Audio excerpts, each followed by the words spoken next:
through generous philanthropic contributions from viewers like you.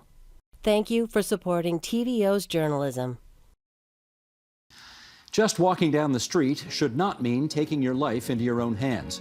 But for reasons we'll explore tonight, the streets for pedestrians, cyclists, and yes, motorists too often lead to fatal encounters between cars and people. How can we make them safer? We'll look into that. Then, Harvey Brownstone is here to reflect back on his career as Canada's first openly gay judge. It's Monday, June 20th, and that's all next on the agenda.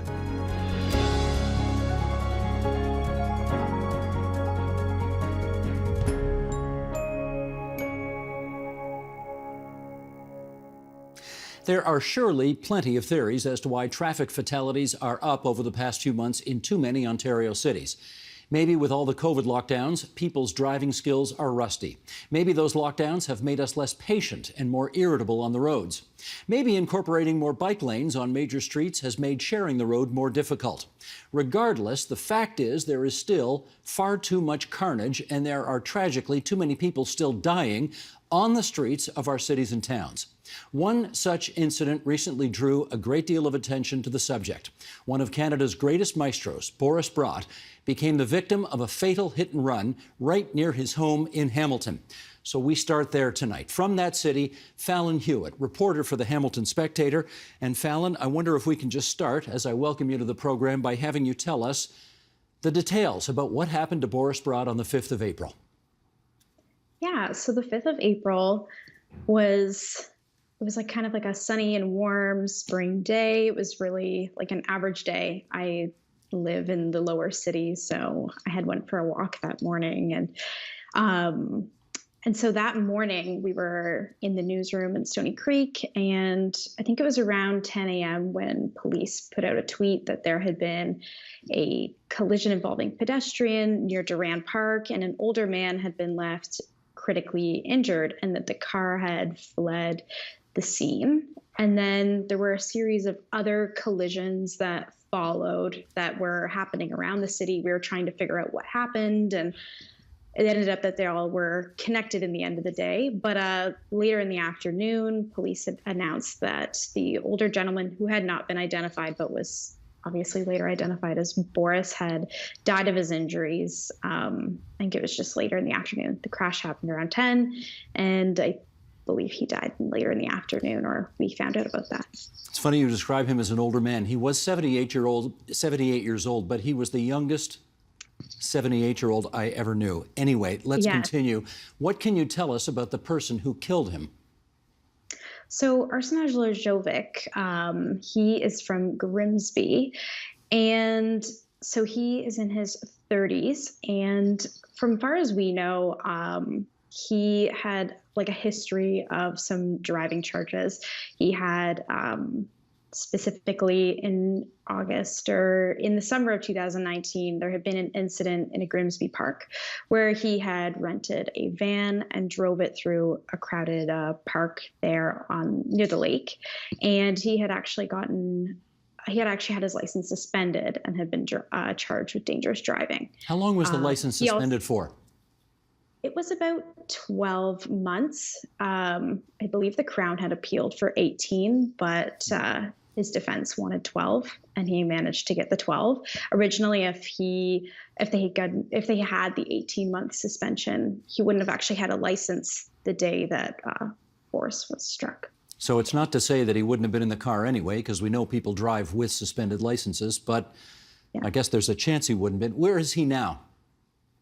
To our knowledge, or as far as our reporting has gone, I believe he's still in custody and still perhaps in jail waiting for next appearances. That's as far as our reporting has gone. Gotcha. Fallon, can you tell us, I mean, the example of Boris Brott was not the only one. I keep up and I read your newspaper fairly faithfully, and there have been many, many hit and runs or fatalities, pedestrian fatalities in Hamilton already this year. I think as many at this halfway through the year as there were all of last year. What's going on in your view?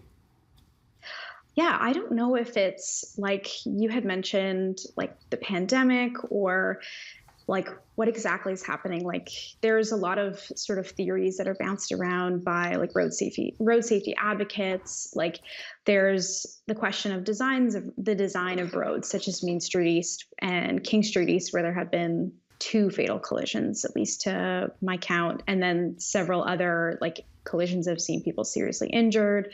I don't know if it's the culture of driving, the impatience of drivers, the design of roadways. It's a little hard to pinpoint because there's been so many different variables in some of these crashes.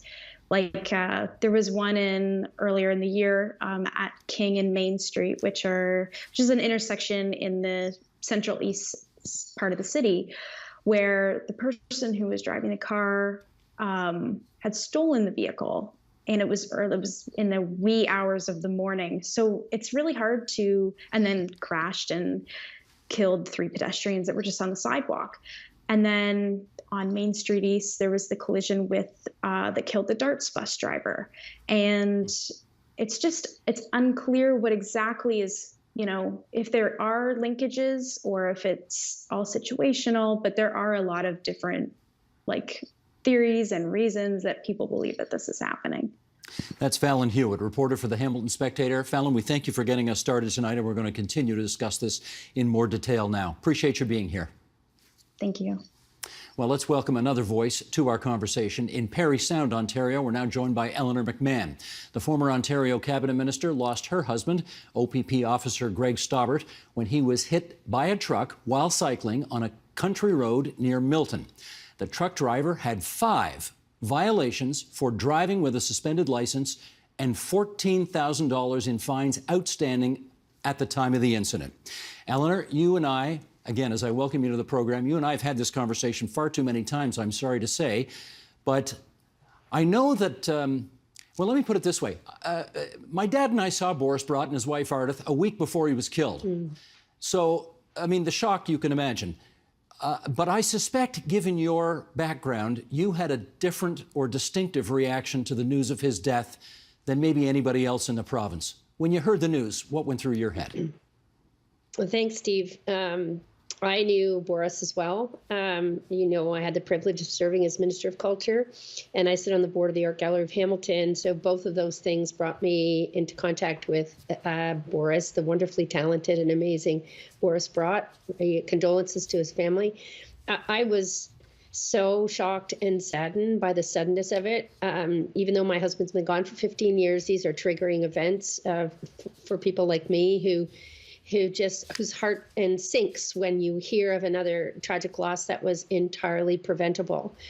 Fallon's dissertation on the accused and his record and so on is a very, very familiar story to me and to my family. And we were fortunate in that Greg's loss prompted significant change in cycling policy and laws and legislation in Ontario, which I had the privilege of doing when I started the Share the Road Cycling Coalition in his memory. So I was saddened, and it just tells me how much more work we have to do to enhance the livability of our communities. And there's a long list of things. Unfortunately, it's not a silver bullet. These are never one and done things, or geez, if we just change this, everything is magically going to come into line. It's simply not the case. I'm sure you've asked yourself this question 1,000 times, but we're going to make it 1,001 here. And that is, how is it possible for the man who ended up taking the life of your husband to have been behind the wheel in the first place, given all the violations and fines outstanding that he had at that time? Well, I listened to Fallon again mention the driving history and abstract of the fellow who's charged with killing Boris. And it's a very similar story. The guy that killed Greg was a commercial driver. He was driving for a living, which makes his actions that much more shocking because he was allowed to continue to drive. I think if I look at my long list that I mentioned a moment ago, in addition to work that we need to do on lowering speeds, because speed kills, and there's plenty of data that shows you that people die exponentially more, even with 5 kilometers more in terms of, speeds. But changing the court system in Ontario, Steve, which feels like a tall order, is incredibly important to changing the behavior of the accused, because the fellow that killed Greg, much like the fellow that's charged in this incident, had a long record of poor driving history. And I feel, and maybe this is something we could all discuss, I feel almost as though Ontarians and Canadians, we've become numb to the number of people that die on our roads every year. One person a day almost in Ontario was killed last year. There's an epidemic of speed that's making those fatalities more profound and more common. But we need to do work on our provincial offences court, because when that fellow gets charged, much like the guy that killed Greg, he goes to the provincial offences court. And in our case, the judge gave him, even after knowing that record, which comes out at the end of trial normally, he got 100 hours of community service, Steve. Even though the Crown had said that this guy should go to jail. And I am not someone who wanted him punished because I was, bent on, seeing retribution. But I do think it sends the wrong kind of signal when we don't adjudicate these trials in ways that, send a very strong signal that pedestrian loss, cycling loss, the most vulnerable of our road users, is more egregious in some ways than, when we should treat it accordingly. So we have lots of work to do in the POA system to reform our courts. They're clogged with cases. The trials get set. The charges are laid by an officer at the side of the road. I think I'm proud of what we did at Share the Road. And when I was minister, I changed the Highway Traffic Act 3 times in Greg's memory. Still, it gets to court. The cases get pled down. And people end up walking away with potentially a missed opportunity to send them a very strong signal that it's not okay that you drive habitually without a license or continue to drive under suspension. Even though we've changed the laws, and Ontario, Steve, has some of the toughest laws in the country, we have a lot of work to do, I'm afraid, around our POA system, lowering speeds. And I'm sure we'll get to the conversation about how to build communities that are safer. Because cities aren't for cars, Steve, they're for people. And what most of us know about cities in Europe is that they've taken this approach of a hierarchy of vulnerability. Pedestrians and cyclists are treated with the kind of care and attention they need because we want more people cycling and walking. It's better for them. It's better for the environment. We want that. And they lower speed limits. I was just in Montreal last week, Steve, for work. The inner city speed limit in Montreal on most of the roads that I was on is 30 kilometers an hour. I want to ask you one more question before we invite a couple of other voices to join us for this conversation. And that is, as you pointed out, you spent 3 years after Greg's death trying to convince government to toughen road safety laws. What resulted was something named after your husband called Greg's Law. You created an organization designed to help share the road, the Share the Road Cycling Coalition. Eleanor, if I know you, though, I know you probably wanted to do a lot more. And you got to the cabinet table and you sat around that cabinet table. And I want to know what's going on either in cabinet or in government or in the public service or in society that prevented you from going even further than you ended up getting. That's a really, really good question. I feel, Steve, in fairness, that we were able to achieve a great deal. There's clearly more work to do, however, as you've pointed out. I will say there's a good and bad list. The good list is that we have 70% of Ontarians living in recognized bicycle-friendly communities where municipalities have prioritized all of the things that are necessary to make communities safer, livable, easier for cyclists to access, and that enhances them for everyone. The bike that's in front of you is the car that isn't, which helps congestion and it helps the environment. So more to do for sure. I'm not sure that I was prevented necessarily, Steve, but I'm sympathize and empathize, having sat around that table and been in public life myself, that there are a number of priorities that a minister or a politician has to address. We've been seized with COVID and the impacts on the economy, and maybe we've taken our eye off the ball a little bit, Steve. And I think incidents like that where Boris lost his life remind us that we can't afford to take the eye off the ball when an Ontarian every day is dying because of traffic fatalities. And a good chunk of those are pedestrians who died in a senseless way, just like Boris did. So let's put our eye back on the ball where it belongs and begin to address that to-do list. I've mentioned a few things, Steve, that I think we could be focusing on with greater intensity, and I'd like to see us go even further. When we were in government, we did lower the speed limits and gave municipalities the power to lower speed limits in the inner city, and I think this just needs a greater share of voice than it's getting now. Well, let's see what we can do about that over the next 20 minutes or so, because we want to add some academic expertise on our discussion now. Let's start in Waterloo, Ontario, with Jeff Casello, Professor of Transportation Planning and Engineering at the University of Waterloo, and in the provincial capital on the University of Toronto campus, there's Shoshanna Saxe, Assistant Professor in the Department of Civil and Mineral Engineering at U of T and the Canada Research Chair in Sustainable Infrastructure. And as I welcome you two to our discussion as well, Jeff, I want to start with you and ask you this. I know that there are people watching this or listening on podcast who are saying to themselves right now, you know what? Accidents happen, and the best engineering in the world is not going to stop it. You can make all the Highway Traffic Act amendments you want. You can reduce speed limits all you want. As awful as these tragedies are, we just have to accept that they're going to continue to happen. I want to know, in your view, whether that is the accurate and right thinking. Yeah, thanks, Steve, for the question. And first, just let me offer condolences to the Brott family and, of course, to Eleanor, whom we've had these conversations with. I mean, sincerely, it is a tragedy, and I just want to extend my sympathies for their losses. This notion, Steve, that these are accidents, that these are not preventable, that's not correct at all. Certainly, there is always going to be human error. There's going to be some incidents where we are going to have unfortunate outcomes, but through design and through awareness and through education and through attention of our community, we should be moving in a direction where our rate is reducing every single year, and that hasn't been the case, and that's problematic. And I think that shows, I think some of the things you were trying to get at with your questions to Eleanor is about a lack of political will, a lack of energy, a lack of resources being dedicated to what is really an enormous urban and rural problem for Canada and the world.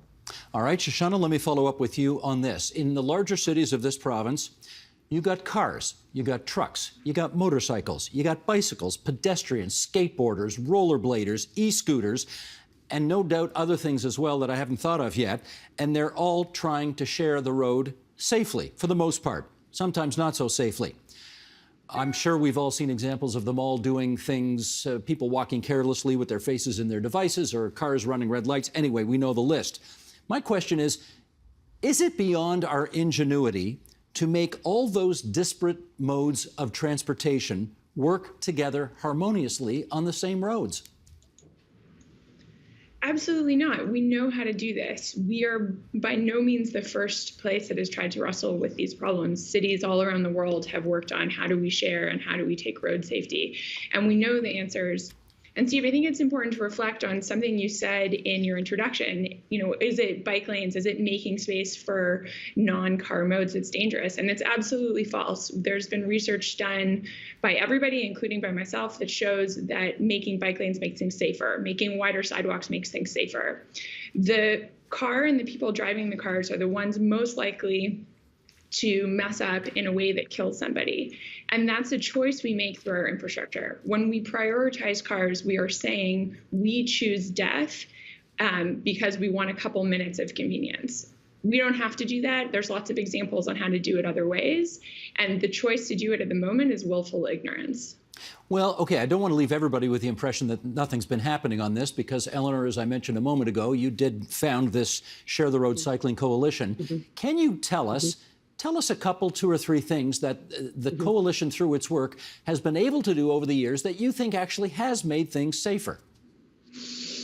I'll start with an $125 million investment in cycling infrastructure. Shoshanna is absolutely right. There's a false paradigm around the fact that cycling infrastructure makes streets less safe, Steve. In fact, 87% of Ontarians, according to Share the Road data, are cyclists and motorists at the same time. This is about finding ways to share the road. And as she also points out, other countries, other jurisdictions in Europe in particular, and in the United States, and in Canada too. I mean, I mentioned Montreal a few minutes ago. They are prioritizing cycling and walking. I spoke to several mayors. I spent 10 days in Quebec in small towns.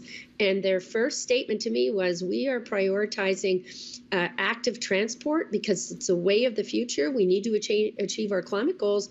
But in order for us to attract the next generation of worker, and families and the kind of communities we want, we are going to prioritize these modes of travel because 40% fewer young people are driving these days, Steve.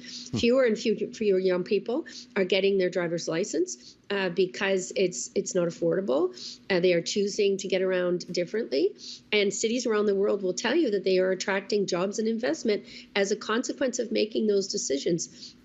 Pittsburgh, a city that Jeff knows well, he's from Philadelphia, has done that very thing in attracting Google to that city. The mayor of Pittsburgh tells the story about sitting down with the CEO and promising a number of things in order to secure that investment. The CEO said to him, this is what I need. I need a bicycle-friendly city. I need transit-related development, and I need transit options because my people are not driving as much anymore. So it is a safety imperative.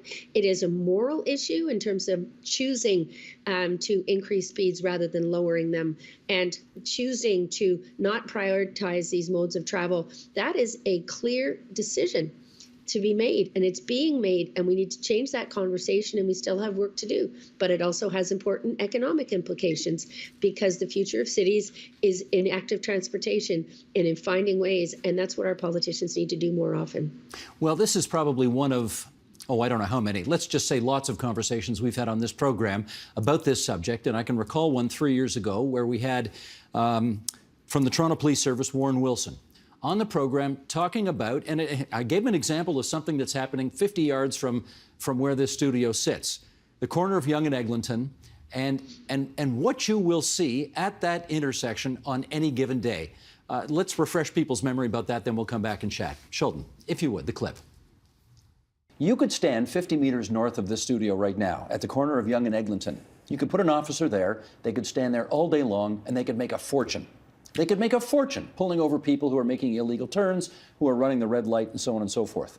Why don't you? We've taken the approach now to be more strategic, and the research has shown that what saves lives is stopping aggressive drivers, impaired drivers, slowing people down. That's where we focus our enforcement now. So we don't see you won't see as much police officers on side streets doing things. That doesn't mean stop signs and wearing your seatbelt isn't important. It is, but our real focus is on those, we call it the big four offenses, and that's that. But what are the big four? It's aggressive driving, distracted driving, impaired driving, and it's speeding. Okay, Jeff, could you react to that off the top here? Yeah, I mean, it's disappointing, right? We are all in this together, and you would hope that collectively we would allocate resources to do this sort of enforcement. But Steve, I think we need to even back up a little bit more and to say that if we are in places where we regularly need enforcement, what that would suggest is that the design is wrong. It is allowing people to act in ways and promoting behavior that is unsafe. And so I think, yep, enforcement and regulation, those are really important. But if we get the design wrong to start, we're in a lot of trouble. And I think that maybe this is what we're seeing, is that in so many places, what's happening outside of your studio is happening out in front of my campus, where there is cars traveling down University Avenue at 100 kilometers an hour, where the turning radii are such that you can make turns at very high speeds and put our students at danger and our staff and faculty. So it's correct. We can't have police at every dangerous intersection in Canada or in Toronto or North America. We have to start with the design, and then we can move and enforce as appropriate. Shoshanna, follow up on that if you would, because we do hear a lot about redesigning what we have to make things safer. Give me one sort of tangible example of what that means. One of the important things we can do is called daylighting intersections. So you make it so that pedestrians are more visible and more obvious at intersections. You can stop cars from parking right up against the intersection so that when you go to walk, you don't have to come out from behind a car and you're more easy to see. You can raise intersections up. You can do bump outs with the sidewalk. All of these things are very cheap and very effective. All right. What about something, Eleanor, maybe, I remember in the early 1990s, Bob Rae's government brought in photo radar, and then Mike Harris's government got rid of it. Now, photo radar, I think we all well remember, People didn't like it because it did work to keep people driving more slowly. Should we bring it back? What do you think? Boy, that's a tough one, Steve. I'd have to look at the latest research that pertains to, I'm not avoiding the question, but I do like to be careful in my responses when it's not a subject matter that I know really, really well. But I will say this, to your point, and to the officer that spoke a few minutes ago, unfortunately, we can't have officers at every intersection, but we can tell people what is expected of them in terms of the norms of driving behavior. And then when they fail to meet those norms, we charge them, and then there's an adjudication of their behavior. So start with lowering speed limits and giving municipalities, and again, this is not a partisan issue, but I will say that we did it when we were in government. We gave municipalities the opportunity to lower speed limits within their city limits. There isn't an epidemic of traffic and congestion in European cities, largely because they've prioritized transit, and we are doing that here, and that's fantastic. They've also slowed down speeds, and they've made it really easy and safe and convenient to ride your bicycle or walk, and they have prioritized in every single decision that they make, whether it's legislation, road design, and encouragement. Because, you know, driving, this is a conversation for another day, but it's one of the most highly subsidized forms of transportation that we have. And so when you start prioritizing, you have a different outcome. When I met the mayor of Apeldoorn in Holland in 2007, and I spent 2 weeks there touring and looking at what they'd done to create the kind of bicycle culture they have, he said, Eleanor, I asked him at the end, I said, tell me how you achieve this level of mode share where at least 50% of the population is using their bicycle daily for every single trip that they make. How did you achieve that sort of nirvana-like level of cycling? And he said, it's easy. We just made it really easy and really safe and convenient and cheap and affordable to take your bicycle and to choose it every single time. And we made it more challenging, more difficult to take your car. That sounds like a crazy idea, but I think the time has come for us to start thinking about how we can balance our mode share more effectively. And that includes, to go back to the officer's comment, making it clear to drivers that they need to slow down. And so set those intercity speed limits slower, because the two colleagues here today, both of them excellent academics, will tell you about all the studies that exist that demonstrate that when you post lower speed limits and people are hit, they're less likely to suffer a fatal outcome or serious injury outcome when they're involved in a collision where the driver has been going a lot slower. That just makes sense to everyone. So let's look carefully at lowering our speed limits. Let's banish the myths that slowing people down enhances congestion.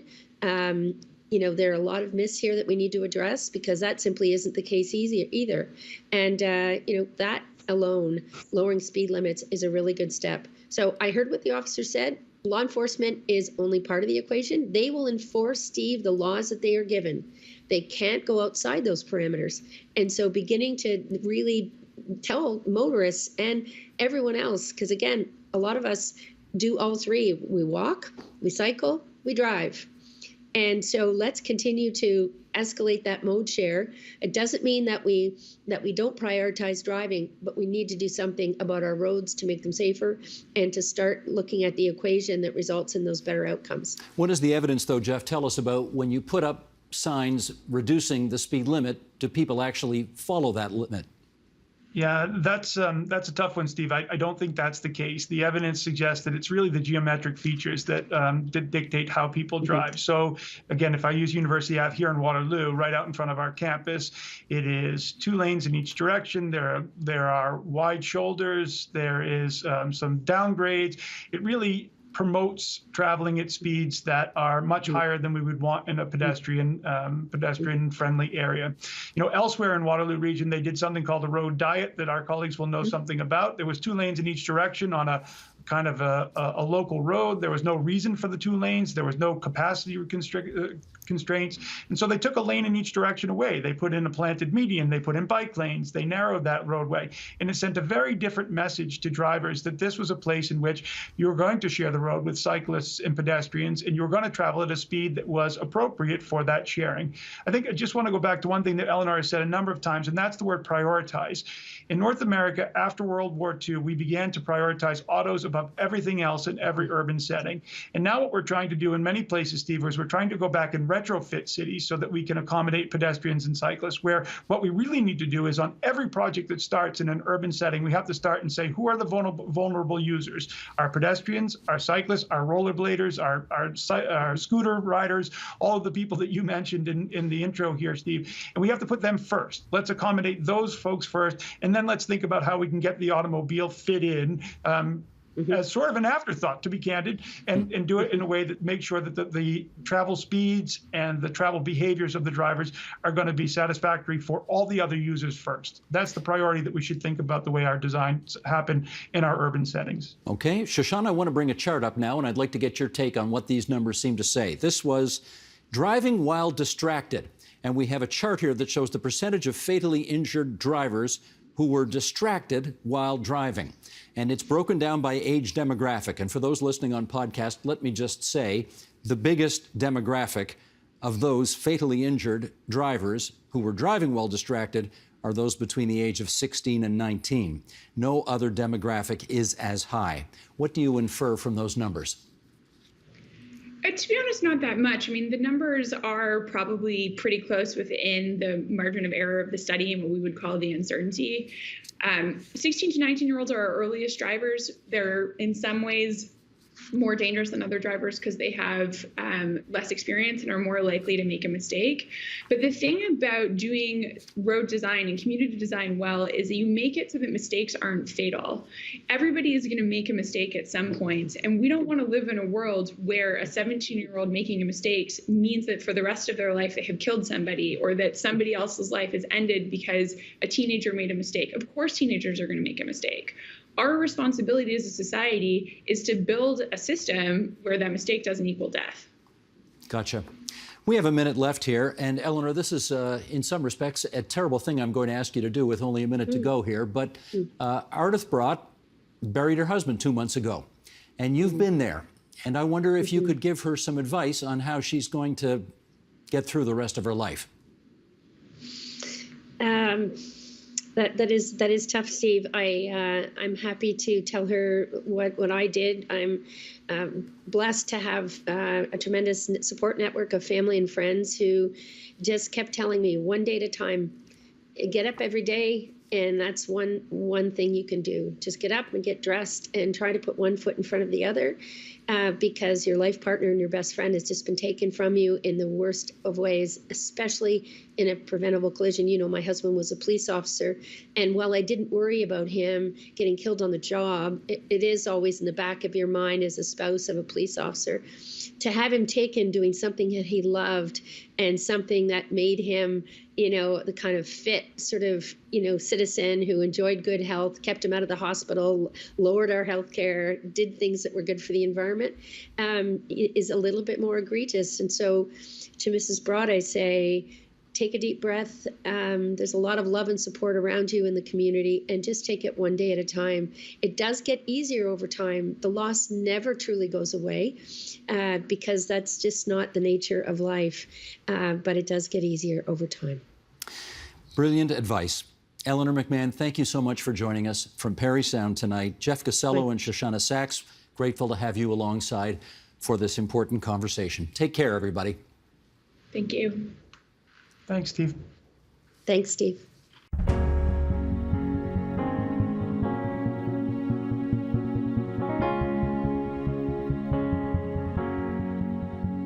This being Pride Month, it seems a good time to introduce you to the man who was Canada's first openly gay judge. He just retired from the bench, but not before putting his own unique stamp on the job. He was badly bullied as a kid, even considered suicide. But that all served to give him an empathy that came in very handy in court. And with that, we welcome back to TVO, Harvey Brownstone. Lovely to have you in that chair again. Thank you so much for having me here. I want to just start by, we're going to tell a bit of your story here, and then, you know, through the courts, and then what you're doing now that you've left the bench and so on. And your story starts in France, of all places, where you were born, and you end up in Hamilton, Ontario, Canada. Now, how did that happen? My mom was married and had me, and decided to leave France with me and came to Hamilton to visit a sister. And when she got there, the sister took her to the Jewish Community Center, which was a big deal for my mom because she'd been through the Holocaust and was still traumatized by the idea of being public about being Jewish.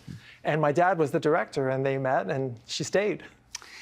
At what age did you start to notice that you were getting bullied for being who you are? Oh, very early. I was very, very badly bullied at school, probably from the age of 8 or 9. Did you understand why? No, I didn't understand that there was anything different about me, but the other kids saw it. Maybe I was flamboyant, maybe a little outrageous, I don't know. I would run around reciting dialogue from I Love Lucy. Maybe most kids didn't do that. And that triggered a lot of bullying.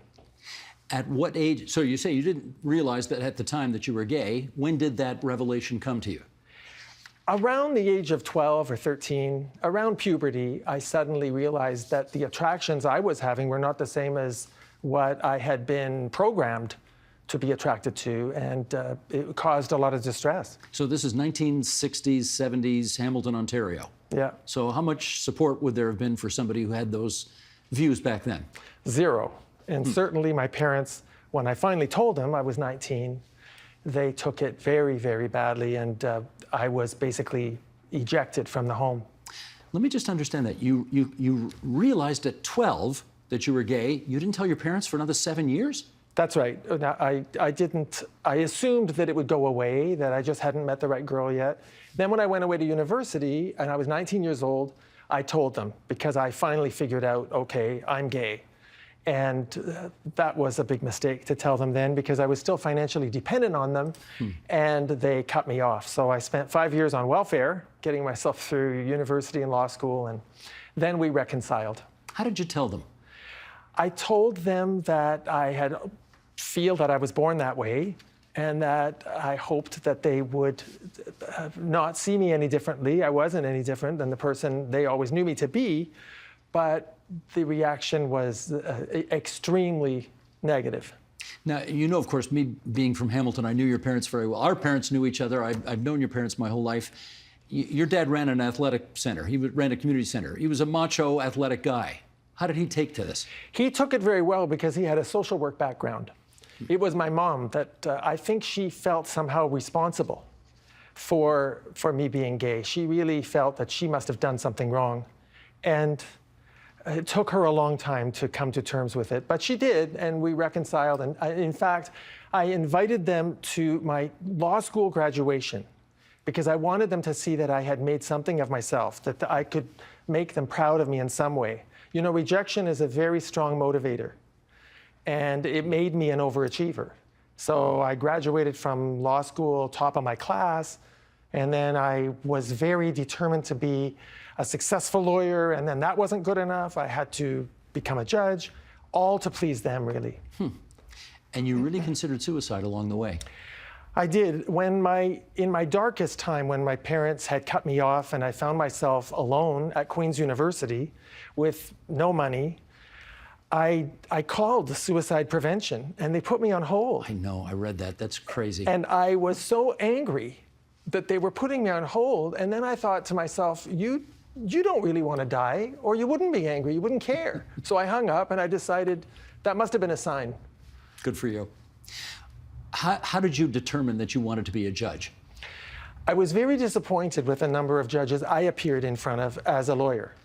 I was a criminal lawyer, and I never lost a trial. I did very well as a lawyer. I think that juries liked me because I had a rather unusual personality in the courtroom, and I could connect on an emotional level. Which side were you representing? I was a defense counsel. Okay. I tried to be a Crown attorney, but they wouldn't hire me because I was gay. So but I felt that the judges I was appearing in front of were remote. They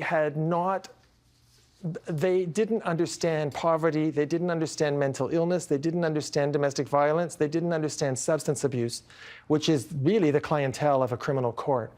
And I always told myself that if I ever had the chance to become a judge, I would try to be more human, I would try to connect, pierce that veil through the robe and all of the jargon and legalese and procedure, and try to reach people and connect with them and make them understand that we really care about what's happening to them in their lives. So I decided I would try to become a judge. And how does one do that? I mean, you need to get appointed by somebody, obviously. How did that happen? You apply for the provincial bench, and even for the Superior Court, you apply. And on the provincial bench, there's an interview process. If you make it through what they call discrete inquiries, and they're anything but discrete, you then get an interview, and then a list goes to the Attorney General, who decides from that list who to appoint. And who picked you? Who was the AG? The AG was Marion Boyd. NDP government. Yes. Did that reflect your politics at all? No, I was never a very political person, but I was known because prior to being a judge, I was the director of the Child Support Enforcement Program, the Family Responsibility Office, and I had briefed the Attorney General several times, so she knew who I was. Gotcha. Now, it was 13 years ago, just last week, that you were in this studio. We were sitting over there, actually. We were talking about a book that you'd written called Tug of War, talking about the goings-on in your court. Shall we just remind everybody a little bit of what you said back then and there? Let's do that, shall we? Sheldon, roll the clip if you would. Frequently, well, in Toronto and in most of the large centres in Canada, we're looking at 70% of litigants with no lawyers. People represent themselves. They represent themselves either because they can't afford legal representation, or they've watched Judge Judy on TV and they think that no one has a lawyer on that show. Why can't they come there and just tell their story, and then the judge will give them a decision? Do you prefer it that way when people represent themselves? I think any judge will tell you that people who try to represent themselves are making a huge mistake, because the court system was never designed to be navigated by people with absolutely no training or legal advice. Okay, first of all, what happened to the mustache? I decided to remove it. Apparently. All these years later, we're now 13 years on from that interview. Do people still think that they are the best people to represent themselves in your courtroom? Yes, by far. In fact, after the interview, I learned that the correct percentage of people appearing in family court without lawyers in the Toronto region is 82%. So it's an enormous number of people who feel that they don't need to hire a lawyer because it's their life, it's their story. Why should they pay somebody to tell their story? Or they can't afford it and they don't qualify for legal aid because of the ridiculous eligibility thresholds for legal aid. So they're stuck representing themselves. And unfortunately, for the vast majority of those people, they make a mess of their court case, they make a mess of their lives, their issues are not resolved in a way that lend themselves to these parents cooperating and communicating with each other better at the end of the court case than they did at the beginning. So what's a better way to go? Well, let me say, first of all, you will often hear people say that we have the best family court system in Canada of any place in the world. That's true, but I don't know anyone who, if they had the chance to reinvent, to recreate the family court system now, no one would create the system we have now. It's adversarial, it's overloaded. What we need for people who are going through a family breakup and can't arrive at resolutions of their custody and access issues or their financial issues is counseling. Because people have to get past their feelings of anger and betrayal and pain of the breakup, so that they can communicate with each other in a way that is that reinvents themselves from ex-partners to co-parents. You had a great line, Harvey, which you, I presume, used on numerous occasions in your courtroom, which was to divorcing parents: you need to love your children more than you hate each other. That's great advice. Did many parents take you up on that advice? I wish I could say yes. The fact is that the vast majority of people who go through a marriage breakup, and let's not kid ourselves, it's huge. And that the divorce rate is 50%, but that's just people that get married. If you add common law couples to that, we're looking at 80% of couples break up. Only 5% of those people ever end up in a courtroom. So 95% of people who break up manage somehow to negotiate, maybe with the help of a lawyer, maybe with a family member, a clergyman, and they resolve. But the 5% you saw? But the 5% we saw are people who become very, very obsessed and very fixated on their particular issues, whether it's infidelity or money trouble or in-laws or bad cooking. I've seen it all. And they So somebody want a divorce over bad cooking? I've seen people divorce over air miles being taken from one to the other. I want to talk about a few of your cases here, and I'm going to use some blunt language here because this was the language that you heard in your courtroom. On one occasion, you had a bully in your courtroom who broke another kid's nose, and when you asked him why he did that, the response back was, because he's a faggot. And you being the sexual orientation that you are, I wonder how you responded to that. I was a judge about 3 months at the time. I remember that case like it was yesterday because the victim, the little boy and his parents were sitting in the front row of the courtroom. And I asked this young offender, why did you beat this kid up and break his nose? And he said, because he's a faggot. And I said, well, you look at this. This is what faggots grow up to be now. And there was a gasp in the courtroom, really an audible gasp in the courtroom. And then I sent the kid into custody. And the little boy in the front row, whose mouth his jaws were wide open, I said to him, I did that for you and for me and for every other kid that's ever been bullied. So I hope I made a difference in that little boy's life, that you can reach all your aspirations, whether you're gay or straight or plaid.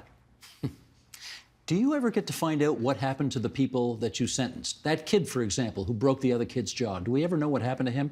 No, but if you're a judge in a small town, you probably see the same people over and over again. But no, it's very disappointing. And same in family court. You have these couples coming in front of you, sometimes for years, and then the case ends, usually because the kids grew up. That's really the only way the case settles, often, and you never find out.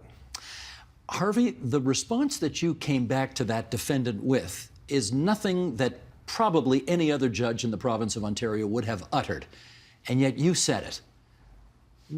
What gave you the idea to come out that bluntly and say that? Well, it was a moment of truth for me. This was an opportunity for me to educate that young man. Clearly, when he said to me, well, he's a faggot, it was because he assumed that I would understand that that's a perfectly reasonable justification to beat somebody up. And I knew that if I just went on to some kind of diatribe about how that's terrible to be bigoted and prejudiced, I wouldn't have the same impact on that boy if I said, really? Well, I'm a faggot too. And it just was, like I say, a moment of truth. It was never my intention to come out on the bench. I think everyone knew I was gay when I was appointed. It was never a secret. But I knew that sometimes you have to be true to yourself and you have to be authentic and you have to impact emotionally. And there isn't enough of that in the courtroom. And I know I'm unique. I know I was a very unique judge. But I can tell you that the feedback I got from lawyers and from litigants over the years reinforced to me that it's very important that people see judges as human beings who understand what they're going through and who also have gone through things in their own lives. Mr. Justice Brownstone also brought a sense of humor into the courtroom, as evidenced by this next story. One of your defendants accused of defacing public property, and you said to said defendant, "Don't you dare deface anyone else's property ever again, because if you do, sir, I'm going to put you in a place where you just might find yourself getting defaced, if you catch my drift." Get it? Got it? Good. Did you ever catch any flack for talking that way in court? Sometimes. There are always people that are going to have a vision of what a judge should be and how a judge should behave in the courtroom. And I'm sure that I raised plenty of eyebrows, and frankly, I couldn't care less. Because the people that mattered to me were the people that were in front of me in the courtroom, and they understood. I'll tell you something, Steve, that really affected me very much as a lawyer. I remember many times having judges issue a decision, and then they would leave the courtroom, and my client would say to me, "What just happened?" And it always bothered me that I was the one that had to explain to the client what the judge just decided. And I vowed that if I ever became a judge, I would speak plain language. I would make it very clear what it is I'm deciding and why. And if that means using vernacular, well, so be it. But at least people were clear about what I was saying. You did, though, during the course of your years on the bench, see some of the most dysfunctional, heartbreaking, awful family dynamics around. I mean, you just did. Do you have any understanding of what toll that may have taken on you personally? Well, I think anyone that works with that particular segment of the population, family court is particularly toxic, and criminal court is particularly tragic. I think you have to develop what I call an emotional Teflon, so that it doesn't penetrate. You have empathy, you have compassion, you bare your soul in that courtroom, but you learn to forget it. You develop short-term memory loss so that you move on to the next case and you don't think about it a whole lot. And I'm lucky I didn't have a lot of emotional distress in the job. Well, let's not talk about the next case. Let's talk about the next mission. Your next mission, which you are now currently engaged in, you're the guy behind the Harvey Brownstone interviews. You've got a YouTube channel with, I mean, hundreds of interviews I'm gathering up there right now. How many YouTube subscribers do you have for that? We have close to 4,000 YouTube subscribers, and we have millions of people watching the show on the website. What do you like about doing these interviews? And you do, I mean, these are show business interviews, right? It's not about the law at all, really. I mean, in some respects, you're interviewing the people that you loved as you grew up. What do you like about this? Well, I always wanted to be a talk show host. And in fact, my favorite episode was the one where I interviewed the person I consider to be the best interviewer in Canada, Mr. Steve Paikin. And your interview went viral. Thank you for doing that. But I always... I'm going to interrupt you here. You've had some serious big names, though, right? We've had some big names. We've had some big music stars. We've had sports figures. We've had, we just recently had Robert Wagner on the show. R.J. Wagner. Yes, and that was a great honor because he doesn't do interviews. Lucy Arnaz, Melissa Manchester, Joan London. Joan Van Art. Joan Van Art. We've had George Shakiris. We've had many, Air Supply. We've had people from all... Are you all out of love, Harvey? That's an Air Supply. I'm all out of love. Anyway. The thing for me was that I used to watch talk shows with celebrities and be frustrated that I didn't think that the interviewer asked the right questions. I didn't feel like I got to know the celebrity. And I always wanted to do an interview show. And when I used to examine and cross-examine witnesses in court, I was interviewing them. That's how I approached court. I interviewed people. And so I decided to create a hobby and create a YouTube channel and see if I could get some celebrities to come on the show, and it kind of took off. It's absolutely great. You had Ronald Reagan and Ronald Reagan's daughter on, Patty Davis. Now, this is interesting because they frequently, because you're interviewing somewhat controversial people, they're frequently telling you, okay, we'll do it, but you can't talk about X, Y, and Z, right? Like Patty Davis doesn't want to be interrogated about her father and her mother and all of this. And yet somehow you sneak away in there and you get it done. How do you do that? I find that if you can create a comfort level with the guest, they will open up. You know, Lucy Arnaz was on the show. I was told by her manager not to ask her about her parents. She's tired of talking about Lucille Ball and Desi Arnaz. She wants to talk about her career. And at one point in the interview, I said to her, you know, there must have been something about the way you were raised because you're so grounded, you're so centered. Oh, that's clever. And she suddenly started talking about her parents and continued to talk about her parents, and it was very poignant. And same with Nancy Reagan's daughter. She ended up saying some pretty powerful things. I guess it's just, I've spent my life in a courtroom questioning people. And so I seem to have a way to get them to open up. And I'm very happy when they say to me, as Robert Wagner said, this is a man who's 91 years old, and he said, this is the best interview I've ever had in my life. You know, what comes into my mind when I see you do your thing, and you're excellent at it, I got to say. Thank you. You remember Brian Linehan, who was another Hamiltonian. And people used to say to Brian Linehan all the time, my goodness, how did you find that out? Or where did you get that? You've done your research. You hear that all the time, don't you? I hear it all the time, you know, but I think that that's my job, you know. As you know very well, you're so well prepared. You've done so much research.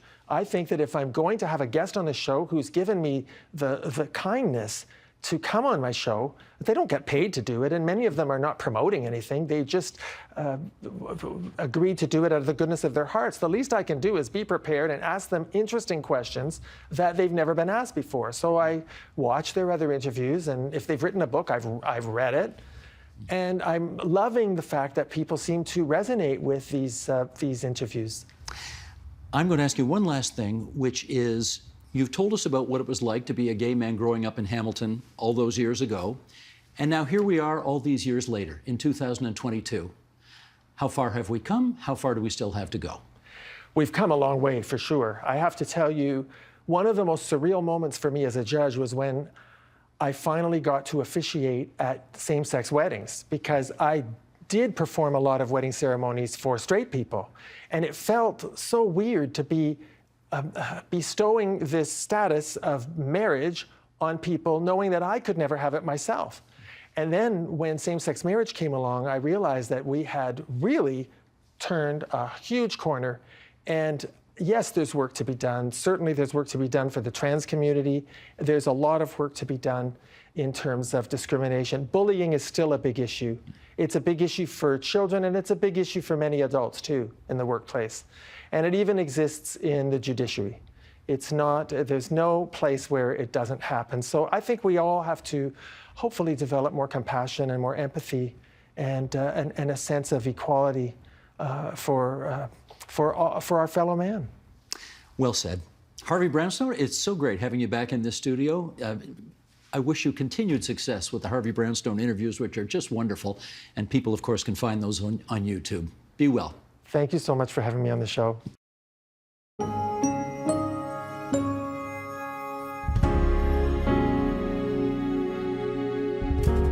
And that is the agenda for Monday, June 20th, 2022. Tomorrow is Indigenous Peoples Day in Canada, and we'll find out about some of the shapes and forms that reconciliation is taking in Ontario. I'm Steve Paikin. Thanks for watching TVO, for joining us online at tvo.org, and we'll see you again tomorrow. The Agenda with Steve Paikin is made possible through generous philanthropic contributions from viewers like you. Thank you for supporting TVO's journalism.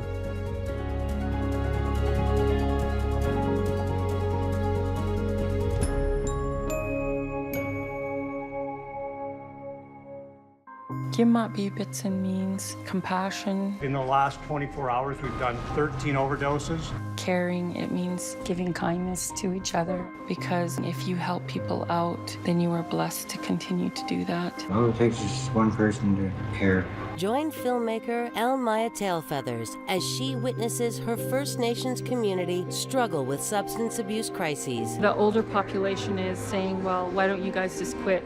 We need to move away from the old way of treatment. The difficulty was in convincing people that harm reduction is the route that we have to take. And this is the consumption room. So all these other workers here, they're here to help us. It takes a lot of courage for them to take that first step. Kimapipitsin, The Meaning of Empathy. Tomorrow at 9 on TVO. TD Ready Commitment is a proud supporter of TVO and our sponsor for the outreach of TVO Empower. 19 years after he saved the wizarding world, the boy who lived is back. Harry Potter and the Cursed Child. This all-new adventure comes to life in this, the 8th Harry Potter tale, live on stage. Harry